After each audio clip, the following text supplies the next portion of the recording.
ডুয়ার্সের বিভিন্ন চা বাগানে চিতাবাঘের উপদ্রব নতুন নয়। সম্প্রতি এই উপদ্রবের আরও এক প্রমাণ মিলেছে। শনিবার মাল মহকুমার শাইলি চা বাগান ও লিজরিভার চা বাগান থেকে দুটি এবং বানারহাট ব্লকের আমবাড়ি চা বাগান থেকে একটি চিতাবাঘ খাঁচাবন্দি হয়েছে।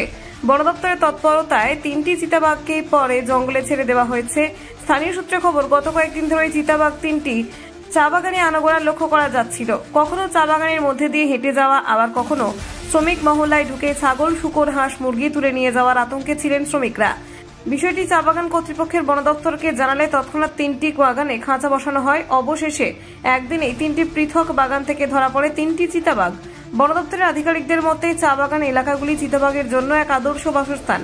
ঘন জঙ্গল, খাদ্যের সহজলভ্যতা এবং মানুষের তুলনামূলক কম উপস্থিতির কারণে তারা এই অঞ্চল বেছে নেয়। বর্তমানে শুধু এই তিনটি নয়, আরও কয়েকটি চা বাগানে চিতাবাঘ ধরার জন্য খাঁচা বসানো হয়েছে। একদিনে তিনটি চিতাবাঘ ধরা পড়ায় এলাকায় চাঞ্চল্য সৃষ্টি হয়েছে। আমরা সবাই আছি এবং ইন্টেলিজেন্স ফেলিয়ার এবং আমরা ওই পরিবারের সাথে আছি যে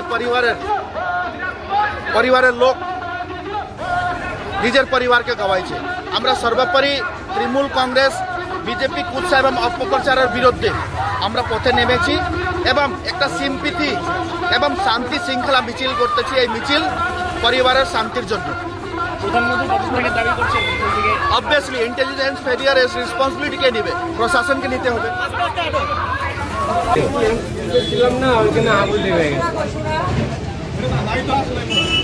কেন করলো এই কাজটা? ক্ষমাও চেয়ে নিয়েছি, কালকে ডিলেট করে ক্ষমাও চেয়ে নিয়েছি।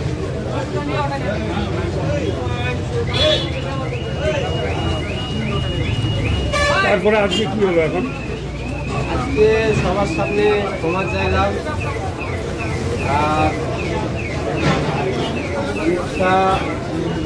প্রধানমন্ত্রী তারপরে ওনাদের কাছে ক্ষমা চাইছি। আমার এই যে কাশ্মীরের জঙ্গি হানা হলো, এই ব্যাপারটাকে কিভাবে দেখতে পারেন? আমি এটা